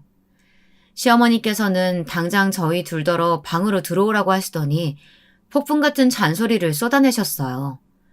시집 온 이후 이렇게 시어머니께 혼이 나본 적은 단 한 번도 없었는데 동서가 들어오자마자 이게 뭔가 싶었죠. 속으로는 동서가 100% 잘못했는데 왜 나까지 혼이 나야 하나 싶은 마음이 컸어요. 그네, 너 내가 모를 줄 알지? 아랫사람이 저렇게 나오는데도 따끔하게 혼내서 바로잡지도 못하고 가만히 있는 것도 네 잘못이야. 내가 어떻게 나오나 두고 보고 있었더니 아주 가관이더구나. 죄송합니다. 제가 좀 놀라서 반응 시기를 좀 놓쳤지. 안 그래도 한마디 하려고 했어요. 그래, 윗사람이면 윗사람답게 정확하게 따지고 들어가야 하는 부분은 그냥 넘기지 말고. 그리고 둘째, 너는 어디서 나이를 앞세워서 그런 말을 해? 아무리 그래도 형님은 형님이고 동서는 동서야. 선 넘지 말고 똑바로 행동해라. 하지만 어머니, 제가 8살이나 많은데 존칭 붙이는 것은 너무... 너무 뭐? 네 남편도 꼬박꼬박 형수님 불러가면서 존대하는데 시집 오자마자 이런 일로 시끄럽게 만들어야겠어? 시어머니께서 서방님까지 언급하며 잔소리를 하자 동서도 할 말이 없는지 알겠다고 대답하고 자리에서 일어나더군요. 하지만 그 뒷모습에서 전혀 반성의 기운이라고는 조금도 찾아볼 수 없었죠. 그래도 시어머니께서 한 말씀 하셨던 것이 무섭기는 했는지 그 뒤로 말을 놓자고 하는 일은 없더라고요. 그렇게 얼마나 지났을까요? 서방님 생일이 되어서 가족끼리 집에서 밥을 먹기로 한 날이었습니다. 이제 3살이 된 딸아이는 뭐가 그렇게 궁금한 것이 많고 알고 싶은 것이 많은지 잠시도 가만히 있지 않는 아이였어요. 저는 어릴 때 경험이 무엇보다 중요하다고 생각했기 때문에 딸아이가 물어보는 것은 뭐든지 아이에게 알려주고 대화를 나누려고 노력했죠. 터무니없는 질문이라고 할지라도 말이에요. 그날도 주방에서 정신없이 바쁜데 딸아이가 책을 가지고 오더니 제게 폭풍 질문을 던지더라고요. 한참 설명을 하는데 동서가 옆에서 피식거리며 웃더라고요. 딱 들어도 기분 나쁜 웃음이었죠. 딸아이가 있어서 무슨 의미냐고 물어보지는 못하고 그냥 넘어갔는데 딸아이가 아빠한테 이야기해주겠다고 하면서 나가자마자 동서가 먼저 이야기를 꺼내더라고요. 형님, 애들한테 아무거나 가르치면 안 된다는 사실 정도는 아시죠? 무슨 의미로 하는 말이에요, 동서? 제가 아이한테 거짓말을 하고 있단 소리예요? 제가 언제 그런 말을 했다고 그러세요? 저는 저렇게 호기심도 많은데 형님이 뭘 알고나 하시는 말씀인가 궁금해서 물었을 뿐이에요. 형님 자식이니까 형님이 알아서 하시겠지만 혹시나 아이한테 잘못된 거 가르칠까 봐 걱정돼서요. 그러니까 그 말이 그 소리잖아요. 뭘 알고나 하는 말이라니. 그럼 동서 같았으면 아이가 묻는데 아무 소리나 하겠어요? 아니면 아닌 건지 뭐하러 날까지 세우는지 모르겠네요. 형님, 제발 꼬아서 듣지 좀 마세요. 무슨 자격지심 있는 것도 아니고. 제가 무슨 말만 하면 삐딱하게. 이래서 교육이 중요하다니까. 동서는 제 반응이 과하다고 지적하면서 아무 일도 없었다는 듯이 주방에서 나가더군요. 혼자 남은 저는 기분이 확 상하면서도 너무 예민했던 것일까 살짝 후회가 되기도 했답니다. 하지만 그것도 잠시였죠. 아무리 생각해도 동서의 말투는 저를 무시하는 것이 확실했으니까요. 그 이후로도 동서는 제가 뭘 하기만 하면 사사건건 간섭하면서 저를 무시했어요. 그날도 갑자기 할 말이 있다고 시댁으로 찾아온 동서는 다짜고짜 제게 딸아이 영어 공부를 어떻게 하고 있냐고 물었어요. 그냥 집에서 영어 동화 들려주고 함께 읽고 있다는 식으로 말했더니 펄쩍 뛰면서 호들갑을 떨더라고요. 형님, 요즘 누가 집에서 영어를 가르쳐요? 파닉스에 대해서 좀 아세요? 이게 알파벳 좀 안다고 해서 할 수 있는 게 아니거든요. 처음 언어 배울 때 정확한 발음이 얼마나 중요한데 형님이랑 공부를 해요. 제가 아는 사람 통해서 뭐 원어민 수업 좀 잡아드려요? 저번에도 말했던 것 같은데 신경 좀 끄지 그래요. 우리 딸은 제가 알아서 할 테니까. 아니, 예서 잘 되라고 제가 드리는 말씀인데 뭘 그렇게까지 말씀하세요? 원어민 수업 듣고 싶어도 못 듣는 사람이 얼마나 많은데요. 제가 일부러 자리 알아봐 드린다고 하는 거니까 사양하지 마세요. 그럼 듣고 싶어 하는 사람들한테 말하던가요. 저희는 정말 괜찮으니까. 원어민 수업 좋은 기회인 거 맞죠. 어린 나이에 경험할 수 있다면 나쁠 것도 없고요. 하지만 어릴 때부터 강압적으로 공부를 접하게 하고 싶지는 않았어요. 그게 얼마나 힘든 일인지 세상에서 가장 잘 알고 있는 사람이 저니까요. 그리고 정해진 커리큘럼을 따라가며 배우는 것은 학교 다니면서도 충분히 할 수 있다고 생각했죠. 제가 거듭해서 동서의 제안을 거절하자 동서도 자존심이 상한 모양이더군요. 점점 목소리가 굳어지면서 나중에는 아주 저를 보며 가르치듯 이야기하더라고요. 저는 그런 동서의 태도에 더 화가 났어요. 끝까지 괜찮다고 하자 동서는 너무 당황스러운 말을 제게 하더라고요. 진짜 듣는 순간 이성을 잃을 뻔했답니다. 형님 조건에 그 클래스 듣는 것도 쉽지 않을 텐데 제가 연결시켜줄 때 못 이기는 척 받으시지 그래요? 그게 무슨 의미로 하는 말이에요, 동서? 그런 곳은 부모 능력도 보거든요. 아무나 받는 것이 아니라서. 아주버님이면 몰라도 형님 수준이면 아예 못 들어가죠. 수준? 동서는 저에 대해 얼마나 안다고 그런 말을 함부로 하시는 건데요? 제가 많이 알 필요가 있을까요? 다 보이는데. 사람이 격조라는 게 딱 배운 만큼 나오거든요. 동서의 너무 어이없는 발언에 숨이 턱하고 차는 기분이 들었어요. 진짜 욕이 혀끝까지 올라오는 느낌이 들었죠. 동서는 그런 제 반응은 상관도 없다는 듯이 제게 잘 생각해보라고 하고는 그냥 나가버렸어요. 저는 잠깐 기다려보라고 했지만 동서는 급한 일이 있다고 다음에 이야기하자고 하더군요. 정말 무슨 태풍이 지나간 것처럼 쌩하게 나가버리는데 뒤쫓아가서 머리채라도 붙들고 싶은 심정이었어요. 하지만 곧 외출했다 들어오시는 시아버지 때문에 참아야만 했죠. 저는 다음에는 기필코 제대로 엎어버리겠다고 다짐 또 다짐했어요. 그렇게 다짐했던 다음은 의외로 빨리 다가왔어요. 그해 겨울 가족끼리 다 함께 여행을 가기로 했죠. 처음에는 따뜻한 푸켓으로 가자는 소리가 나왔어요. 동서가 엄청 가고 싶어 하더라고요. 하지만 서방님 일정에 도저히 맞출 수가 없어서 그냥 제주도로 가게 되었는데요. 저는 솔직히 너무 좋았어요. 카이스트 다닐 때 교수님을 따라 몇 번 가보기도 했지만 제대로 관광했던 적은 전혀 없었거든요. 그래서 좀 들떠있기도 했죠. 그런데 제 모습에 동서가 혀를 차더니 한마디 하더군요. 형님, 진짜 남부끄럽게 왜 그렇게 들떠있어요? 무슨 공항 처음 오는 사람처럼. 혼전 임신으로 결혼해서 신혼여행도 못 가셨다고 하더니 혹시 비행기 처음 타보시는 건 아니죠? 동서가 생각하는 그런 것과 전혀 다르니까 마음대로 넘겨짚고 생각하지 마시고요. 가족끼리 여행하는 게 기분 좋은 일 아닌가요? 그것 때문일 뿐인데 그렇게 비꼬아서 이야기할 필요 있어요? 고작 제주도인데 뭐가 그렇게 좋으신 건지. 원래 계획대로 푸켓이나 갔으면 아주 날라다니셨겠어요, 형님. 좋은 날 기분 망치지 말고 그만하시죠.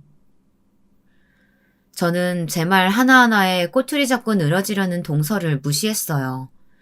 말 그대로 기분을 망치고 싶지 않았거든요. 시간이 넉넉해서 딸아이와 함께 공항을 돌아다니는데 외국인 두 사람이 아주 심각한 얼굴로 자기들끼리 이야기를 하고 있더라고요. 그러더니 주위를 둘러보다 저랑 눈이 딱 마주쳤죠. 빠른 걸음으로 제게 다가오는 외국인을 보면서 저는 급한 마음에 딸아이부터 안아들었답니다. 두 사람은 프랑스에서 왔다는데 제주도로 가는 비행기를 예약했는데 예약 내용과 받은 비행기표가 전혀 다르다면서 도와달라고 했죠. 저는 언어를 공부하는 것을 좋아하는 편이라서 한국어와 영어 이외에도 중국어, 스페인어, 일본어, 그리고 프랑스어를 할 수 있었거든요. 다행스럽게 그 사람들을 도와줄 수 있었죠. 딸아이는 외국어를 하는 제가 신기한지 저를 빤히 보고 있더라고요. 도와주고 돌아서는데 동서가 저를 보고 있더라고요. 형님, 다들 찾으시는데 여기서 뭐 하세요? 그랬어요? 전화기를 여행 가방에 놓고 나왔나 보네요. 미안해요. 설마 형님이 저 외국인들 도와주고 있었던 건 아니죠? 형님 이제 하다하다 국제적 망신까지 당하실 생각이세요? 아니 뭘 할 수 있다고 나서길 나서세요? 별일 아니었고 도와줄 수 있는 범위의 일이니까 나섰겠죠. 동서가 신경 쓸 일은 아니니까 그만하고 가죠. 진짜 무식하면 용감하다고 하더니만.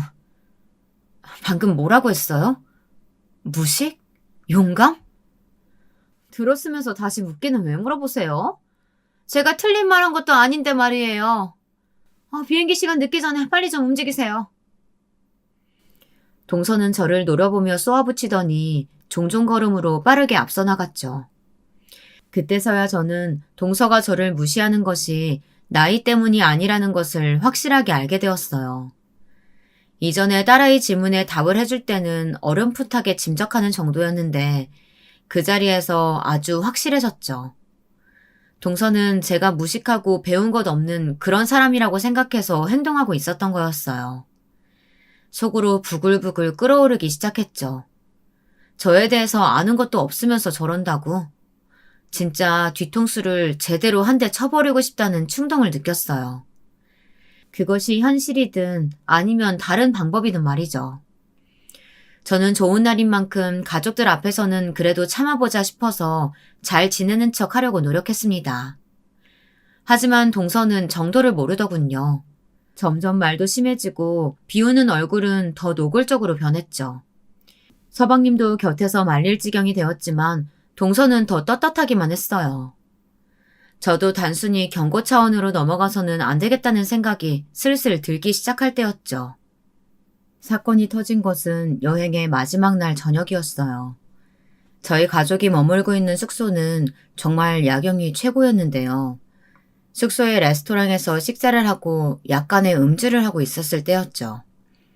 술이 좀 들어갔는지 다들 평소보다 텐션이 높은 편이었어요.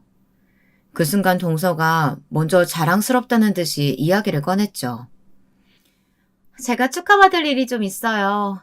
어머님, 아버님, 저도 방금 아는 사람한테 연락받았는데요. 이례적이기는 하지만 승진할 것 같아요. 승진이라니. 정말 축하한다. 일을 잘하니까 그런 기회도 오는 거지. 흔하게 볼 수 있는 일은 아니죠. 대부분 다들 근속 승진하는 경우가 더 많거든요. 특히 저처럼 7급 정도 되면 그 위로 올라가는 것이 훨씬 더 어렵고요. 재수씨 축하드려요. 좋은 일이네요. 그러니까 작은 며느리처럼 둘째 녀석도 승진 준비를 좀 해보지. 뭐 그리 욕심이 없는지. 저는 그냥 지금이 좋아요. 8급이면 충분하죠 뭐. 제가 그이의 이런 느긋한 성격이 좋아서 결혼했잖아요. 그리고 그이처럼 구출로 공무원 시작해서 올라가봤자 다 거기서 거기예요. 그이한테는 딱 지금이 수준에 맞죠. 하지만 전 다르거든요. 능력도 있고 앞으로도 쭉쭉 올라가려고요. 서방님을 무시하는 동서의 말에 시댁 식구들의 얼굴이 급격하게 어두워졌죠. 서방님께서는 어두운 조명에도 확연히 보일 정도로 얼굴을 붉히셨고요. 시부모님께서도 불편하신지 먼저 자리에서 일어나기까지 하셨답니다. 시어머니께서 먼저 안으로 들어가시고 화가 난 남편은 서방님께 동서를 데리고 들어가라고까지 할 정도였죠. 동서는 자기는 정말 멀쩡하다고 서방님을 뿌리치더니 저를 똑바로 바라보았어요. 그리고는 너무나도 충격적인 말들을 쏟아내기 시작했어요. 형님, 그런데 형님은 예서 보면 걱정도 안 되세요? 하나도? 우리 딸이 왜요? 제가 뭘 걱정해야 되는데요? 우리 예서 잘 크고 있어요. 자식은 엄마 머리 닮는다고 하잖아요. 예서가 형님 머리 닮았으면 어떡해요. 사람들 앞에서 소리내서 말하지도 못하는 대학 나와서 그냥저냥 살다가 주제에 넘치는 남자 만나서 애부터 덜컥까지는.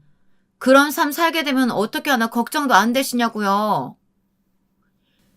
동서의 말에 가족들이 앉아있던 테이블의 분위기는 삽시간에 조용해졌어요. 다들 자신이 들은 소리가 뭔가 싶은 얼굴을 하고 있었죠. 그 중에서도 가장 충격받은 사람은 바로 저였어요. 다른 것도 아니고 딸아이까지 걸고 넘어지면서 이야기할 것이라고는 전혀 생각지도 못했죠. 하지만 동서는 멈추지 않았어요. 그렇잖아요. 보고 배운 것이 없는데 어쩌겠어요. 형님, 학교 다닐 때 공부는 어떠셨어요? 더럽게 못했죠? 사실 대학도 안 나오셨죠? 괜히 제 앞에서 민망하니까 나왔다고 하신 거 다 알아요.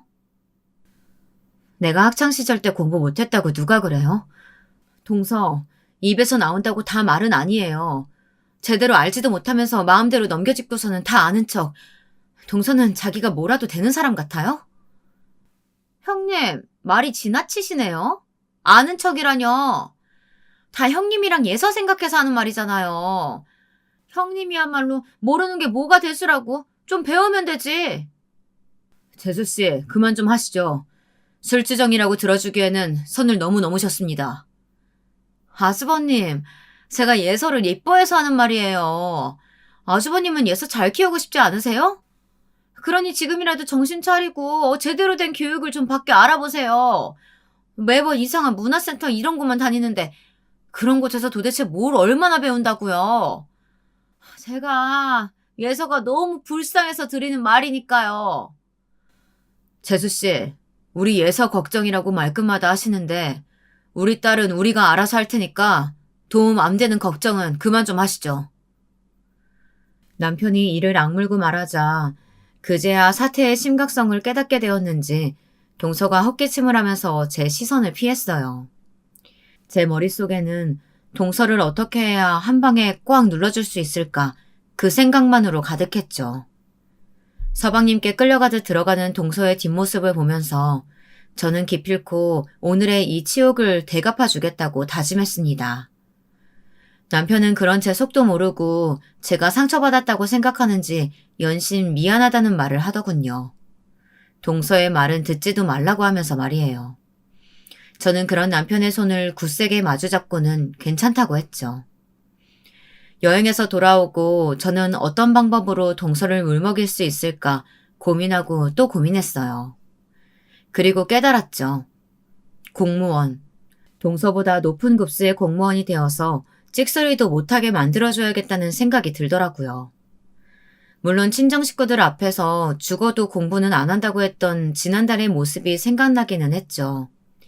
하지만 지금 당장 동서에게 한 방 먹이는 것이 더 급했던 저는 그날부터 바로 서점으로 달려가 5급 공무원 교재를 사서 돌아왔어요. 시험 준비부터 시작할 생각이었죠. 1차 시험을 보니 제 기준에서는 별거 아니더라고요. 영어야 뭐 언제 시험 쳐도 가뿐했고 한국사 자격증이야 따면 그만이고 다른 과목들 넉넉하게 한 달이면 되겠다 싶었죠. 오랜만에 다시 공부를 하려니까 쉽지는 않더군요. 우선은 시간을 100%로 다 쏟을 수 있는 상태가 아니다 보니 짧은 시간에 집중도를 높여야 한다는 어려움이 있더라고요. 하지만 제가 누굽니까? 조기 졸업으로 카이스트까지 나왔는데 그 정도는 금방 적응했죠.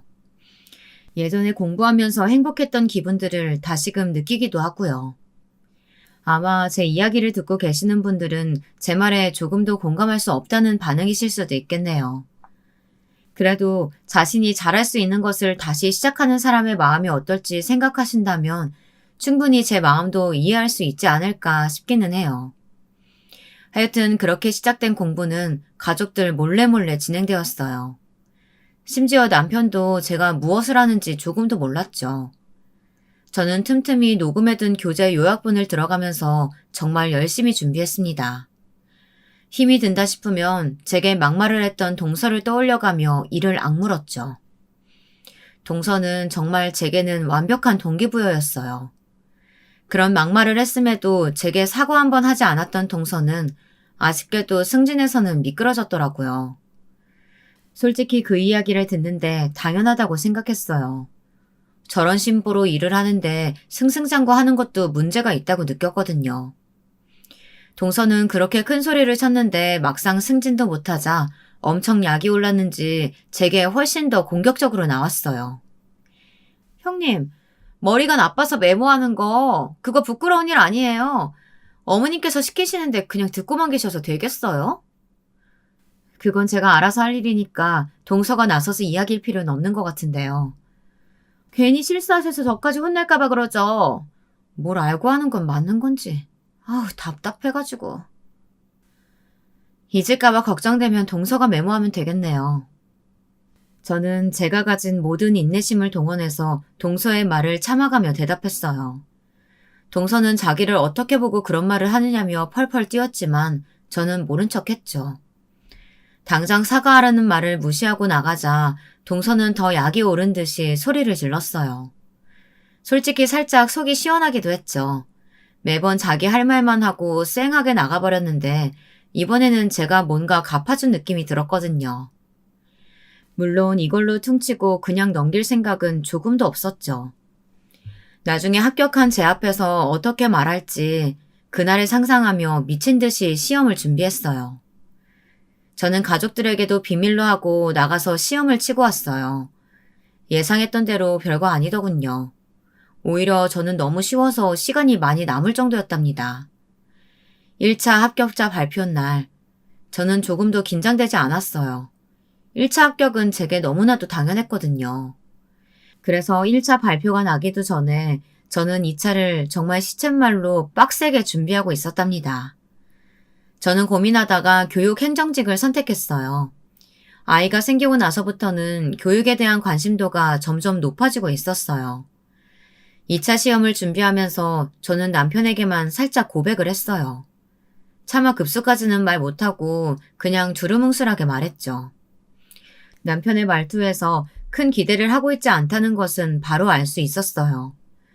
준비 기간도 얼마 되지 않을 텐데 어떻게 합격하겠나, 딱 그런 눈빛이었죠. 2차까지 완벽하게 마치고 난 뒤 저는 합격자 발표일만 기다렸어요. 2차 합격을 하고 나면 가족들에게 사실대로 모든 것을 이야기할 생각이었거든요.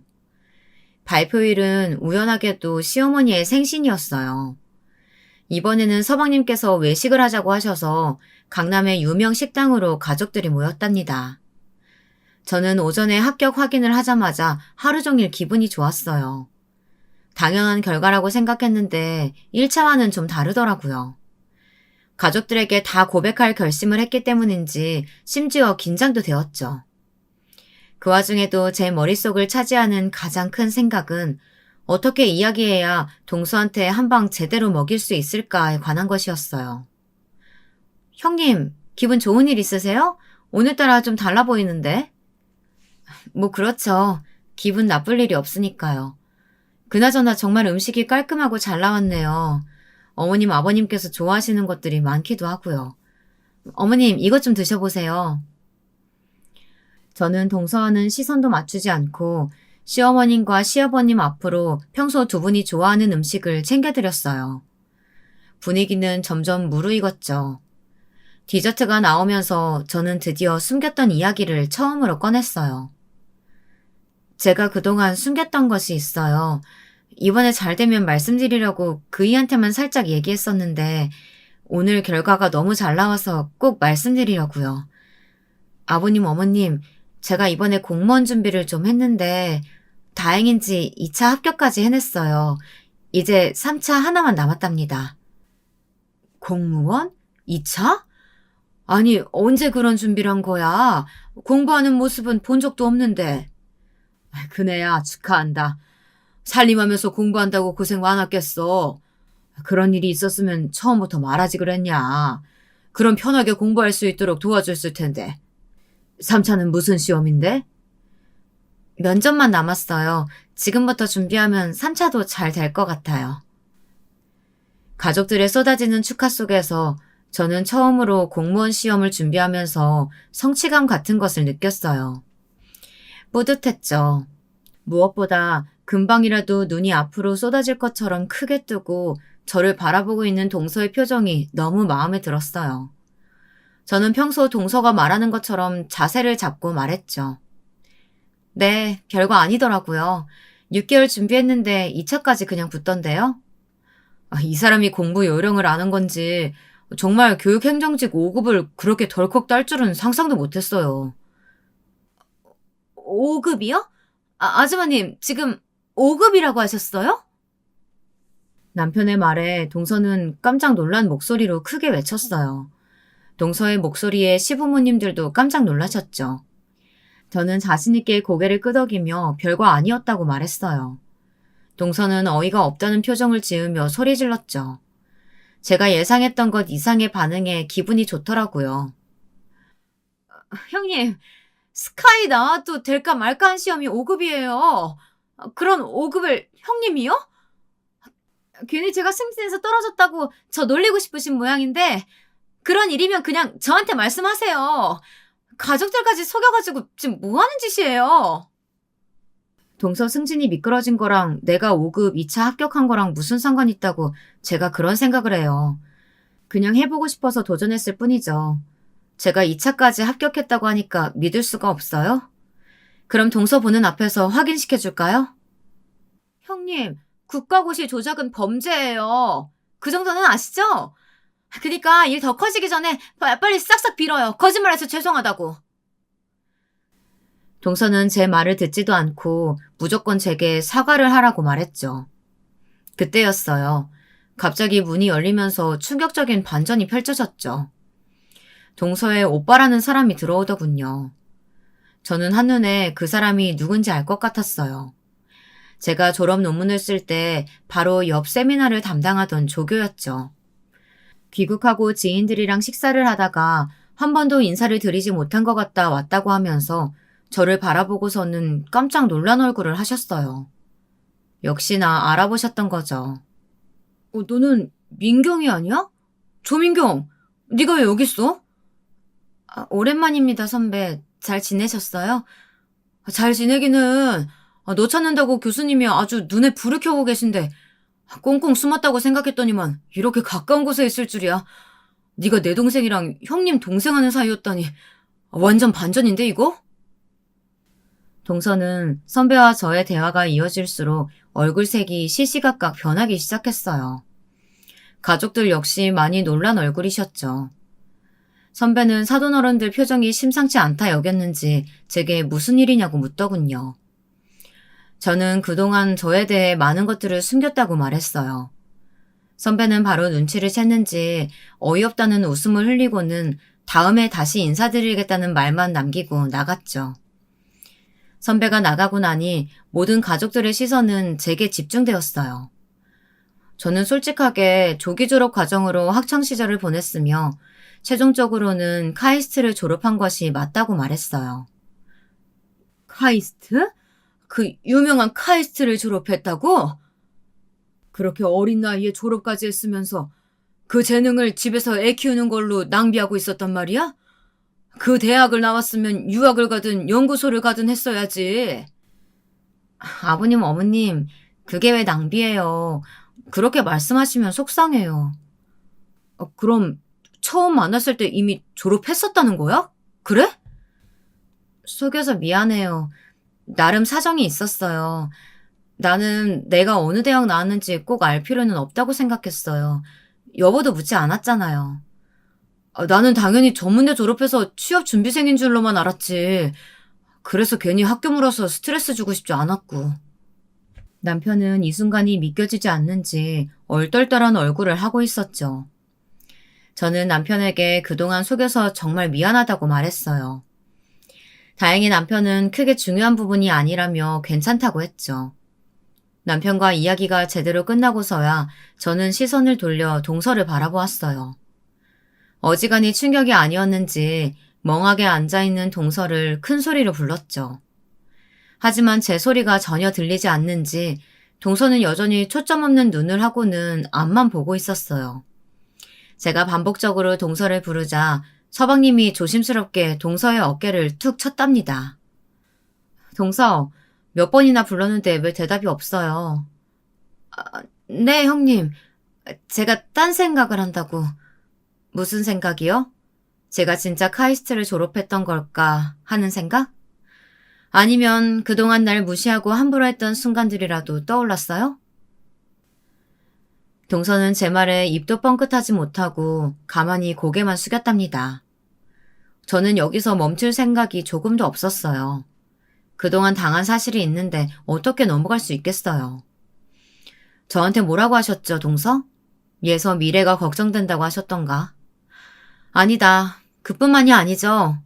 제가 주제도 모르고 넘치는 남자 만나서 덜컥 임신부터 했다고도 했었는데 혹시 기억하나 모르겠네요. 그때는 그때는 제가 형님에 대해 잘 몰라서요. 그동안 동서가 제게 했던 말 한마디 한마디를 토시 하나 틀리지 않게 내뱉는 제 모습에 동서는 사시나무 떨듯 벌벌 떨기 시작했어요. 당황하고 있는 것은 동서만이 아니었죠. 시부모님께서도 제가 그런 말들을 들었을 것이라고는 상상도 못했다는 얼굴을 하시고는 동서를 노려보고 계셨고요. 모든 분위기가 자신에게 불리하게 돌아가고 있다는 것을 느낀 것인지 동서는 급하게 제게 사과를 했어요. 무조건 잘못했다고 앞으로는 절대 이런 일 없을 것이라고 몇 번이나 약속했죠. 저는 동서가 그렇게 나오든 말든 상관없다는 듯이 가만히 앉아 있었어요. 서방님은 분위기를 어떻게든 바꿔보고 싶은 듯 보였지만 어림도 없는 소리였죠. 제가 5급 공무원 2차까지 합격했다는 소문은 빠르게 돌았어요. 연락도 하지 않았던 교수님마저도 전화를 하실 정도였죠. 교수님은 무슨 생각으로 공무원을 지원했냐고 화를 내셨어요. 제가 언젠가는 학교로 돌아올 것이라고 믿고 계셨던 것 같았죠. 괜히 미안한 마음이 들기도 하더라고요. 교수님께서는 과학계가 큰 인재를 잃었다고 무척이나 아쉬워하셨지만 어쩔 수 없는 일이잖아요. 어쩌겠어요, 이제 와서. 제가 3차 면접을 준비하는 동안 동서는 정말 죽은 듯이 살았어요. 뭐가 그렇게 겁이 났는지 자꾸만 제 눈치를 봤죠. 그때는 왜 그러는지 이유를 잘 몰랐어요. 그냥 정말 반성하나, 그래서 저러나, 그 정도 생각하고 말았죠. 알고 봤더니 동서에게는 충격적인 비밀이 숨겨져 있더라고요. 제가 합격을 하고 나서야 진실을 알게 되었죠. 저는 동서가 어디서 어떤 일을 하는지 정확하게는 몰랐거든요. 서방님께서도 같은 일을 한다고만 했었죠. 알고 보니 동서가 교육 행정 일을 하고 있었다는 거예요. 만약 제가 5급을 따서 같은 곳으로 발령이라도 받는 날에는 완전 큰일이 난 것이나 다름없죠. 집에서도 형님인데 밖에서는 상사가 되어버릴 수도 있다는 사실에 동서가 단단히 겁을 먹은 것이었죠. 하지만 동서가 겁을 내는 것에는 다른 더 큰 충격적인 이유가 있었는데요. 매번 자랑하듯이 말했던 것이 모두 다 새빨간 거짓말이었던 것이죠. 동서는 직장에서도 일을 제대로 못해서 욕을 많이 먹고 있더라고요. 서방님을 소개시켜줬다는 것도 다 거짓말이었죠. 서방님한테 반한 동서가 동료한테 뇌물까지 쥐어주면서 부탁을 했다더라고요. 우리한테 와서는 온갖 고고한 척, 잘난 척 다 하더니만 밖에서는 동료들한테 믿음조차 주지 못하고 겉돌고 있었는데 그 사실이 밝혀지는 것이 무서웠던 것 같았죠. 다행이라고 해야 할지 5급 공무원이 된 저는 동서와는 관계없는 곳으로 발령을 받았어요. 그럼에도 불구하고 동서의 거짓말을 모조리 알 수 있었던 것은 5급 준비를 하게 되면서 알게 된 사람이 동서가 있는 곳으로 발령을 받은 덕분이었죠. 모든 것이 다 까발려진 동서는 완전 기죽은 모습으로 숨도 크게 못 쉬면서 시댁에 왔어요. 그동안의 행동으로 인해 가족들과도 서먹한 사이가 되어버리기도 했죠. 하지만 동서가 겁을 내는 것은 다른 것 때문이었어요. 아무래도 제가 가족들에게 자신의 치부를 밝힐까봐 걱정하고 있었죠. 솔직히 저는 그럴 생각이 조금도 없었거든요. 뭐하러 그런 이야기까지 하겠어요. 하지만 동서는 제 마음을 모르다 보니 전전긍긍하면서 지내고 있었습니다. 심술이라고 하실 수도 있겠지만 저는 동서의 그런 모습이 너무 통쾌해서 한동안은 그 상태로 유지하도록 가만히 있었답니다. 나중에 사실을 알게 되더라도 뭐 할 수 있겠어요? 다 동서 팔자지. 여담이지만 공무원에 합격하고 나서 저는 친정 식구들과 처음으로 연락을 했어요. 저는 몰랐었는데 그동안 남편이 꾸준히 예서 사진과 함께 저에 대한 이야기를 편지로 보낸 모양이더라고요. 답장 한 번 제대로 받아보지 않았던 편지를 말이죠. 그런데 어느 날 부모님께서 제게 예서를 데리고 와서 밥이라도 먹자고 하셨어요. 처음에는 제가 공무원 합격했다고 일어나 싶은 생각에 가고 싶지 않았죠. 하지만 연락 온 오빠의 충격적인 고백에 마음이 움직였습니다. 그렇게 반대했는데 네 앞에 나서는 게 쉽지 않았을 뿐이야. 그동안 계속 네 남편이랑 연락하셨고 너 공무원 준비한다는 말도 다 듣고 계셨어. 그 말을 나더러 믿으라고? 진짜 내가 아직도 전업주부였다면 과연 그분들이 날 찾으셨을까? 이 말까지 하고 싶지는 않았지만 너 결혼식에도 몰래 다녀오셨고 너 예서 낳고 병원에 있는 동안에도 몇 번이나 가셨다. 제 결혼식에 있었다는 말에 울컥 눈물이 올라왔어요. 남편 역시 친정 부모님들이 용기를 내지 못하셨을 뿐이라고 저를 다독였죠. 제게 식사를 하자고 하셨던 것도 다 남편 덕분이었고요. 저는 정말 오랜만에 친정 식구들과 함께 자리를 가졌어요. 세월 앞에 장사 없다고 다들 많이 늙으셨더라고요. 저희 부부는 혼인신고 후 4년이 넘어서야 정식 결혼식도 하고 신혼여행도 다녀올 수 있었어요. 그 결실로 제 뱃속에는 새 생명도 있죠. 뒤늦은 허니문 베이비라고나 할까요? 직장을 다니면서 퇴교에 힘쓰고 있는 중이랍니다. 모든 것이 제자리로 돌아온 지금이 제게는 너무나도 행복한 순간이네요.